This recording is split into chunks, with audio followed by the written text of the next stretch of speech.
नमस्कार। आज के इस विश्लेषण में हम ये समझने की कोशिश करेंगे कि इतिहास आखिर लिखा कैसे जाता है और ये सिर्फ तारीखों और राजा महाराजाओं की कहानियों से कहीं ज्यादा है। तो चलिए शुरू करते हैं। अच्छा, जब भी हम हिस्ट्री यानी इतिहास शब्द सुनते हैं तो दिमाग में सबसे पहले क्या आता है? शायद स्कूल के दिन, है ना?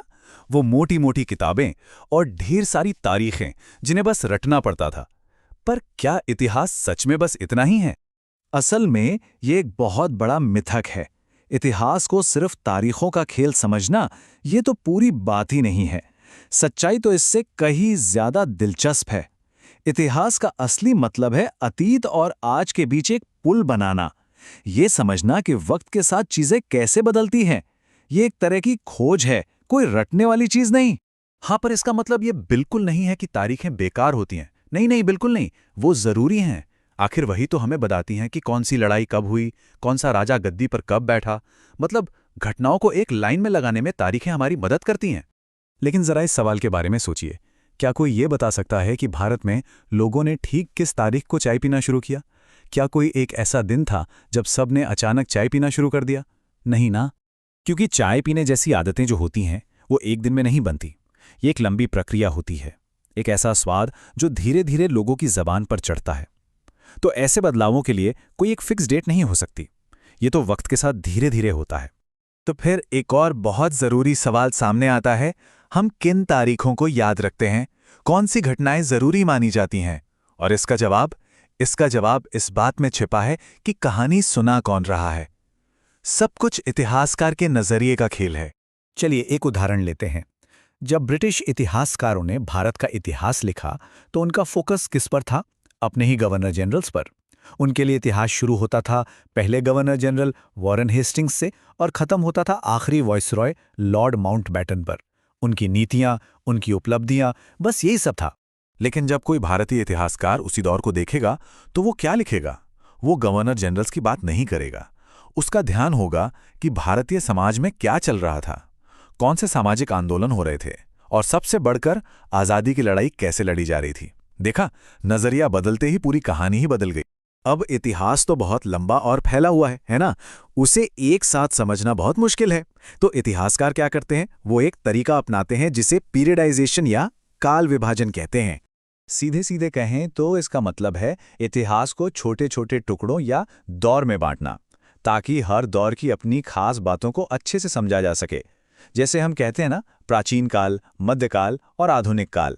इसी सिलसिले में 1817 में एक स्कॉटिश अर्थशास्त्री थे, जेम्स मिल। उन्होंने एक किताब लिखी, a history of British India, और उसमें भारतीय इतिहास को 3 हिस्सों में बांटा, हिंदू, मुस्लिम और ब्रिटिश। उस वक्त ये काफी माना गया। लेकिन सोचकर देखिए, क्या इसमें कोई गड़बड़ नहीं लगती?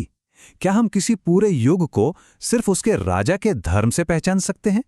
मतलब जब कोई हिंदू राजा था तो क्या उसकी प्रजा में दूसरे धर्म के लोग नहीं रहते थे?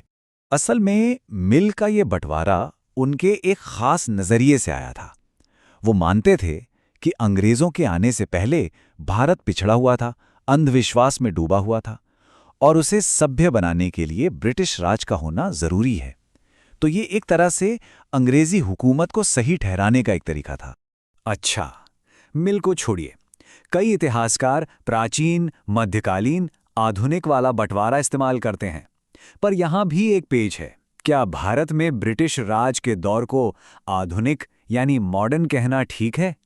देखिए, आधुनिक या मॉडर्न युग का मतलब पश्चिम में क्या है? विज्ञान की तरक्की, तर्क, लोकतंत्र, आजादी और बराबरी। तो अब सवाल यह है कि क्या ब्रिटिश राज में हम भारतीयों को यह सब मिला था? क्या हमें बराबरी मिली, आजादी मिली? नहीं, बिल्कुल नहीं। इसीलिए कई इतिहासकार इस दौर को आधुनिक नहीं बल्कि औपनिवेशिक यानी कॉलोनियल कहना पसंद करते हैं। औपनिवेशिक का मतलब ही है एक ऐसा दौर जब एक देश दूसरे को गुलाम बनाकर उसके समाज, उसकी अर्थव्यवस्था, हर चीज को अपने हिसाब से बदल देता है। और ये होता कैसे है? पहले वो वहां के राजाओं को हराते हैं, फिर पूरी इकोनॉमी और समाज पर कब्जा कर लेते हैं, और आखिर में लोगों की सोच, उनके रीति रिवाजों तक को बदलने की कोशिश करते हैं। तो ये गुलामी की प्रक्रिया थी, आधुनिकीकरण की नहीं।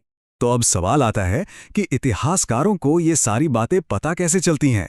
वो कौन से सुराग हैं जिनसे अतीत की तस्वीर बनाई जाती है? इसका एक बहुत बड़ा सोर्स है ब्रिटिश प्रशासन की एक आदत। वो हर एक चीज को लिखने के आदी थे। हर छोटा बड़ा निर्देश, हर प्लान, हर पॉलिसी, सब कुछ कागज पे लिखा जाता था। और इसी वजह से सरकारी दस्तावेजों का एक बहुत बड़ा खजाना तैयार हो गया। और इन रिकॉर्ड्स को बहुत सहेज कर रखा जाता था। हर ऑफिस में एक रिकॉर्ड रूम होता था। बड़े बड़े आर्काइव्स और म्यूजियम बनाए गए सिर्फ इन दस्तावेजों को संभालने के लिए। और ये रिकॉर्ड्स आज हमारे लिए सोने की खान जैसे हैं। ये हमें साफ साफ बताते हैं कि उस वक्त के अंग्रेज अफसर क्या सोचते थे, उनके लिए क्या जरूरी था, और वो चाहते थे कि आने वाली पीढ़ियां उन्हें किस तरह याद रखें। लेकिन यहाँ एक बहुत बड़ा लेकिन है। ये सरकारी रिकॉर्ड हमें किसकी कहानी सुनाते हैं? सिर्फ अफसरों की। पर उन आम लोगों का क्या, जो उस हुकूमत के नीचे जी रहे थे? उनकी कहानी इन फाइलों में कहाँ है? और बस यही है इस पूरी बातचीत का निचोड़। इतिहास कोई पत्थर की लकीर नहीं है। ये एक व्याख्या है, एक इंटरप्रिटेशन है। कहानी इस बात पर निर्भर करती है कि हम किसके रिकॉर्ड पढ़ रहे हैं, हम किसकी आवाज़ सुन रहे हैं, और सबसे ज़रूरी, हम सवाल क्या पूछ रहे हैं।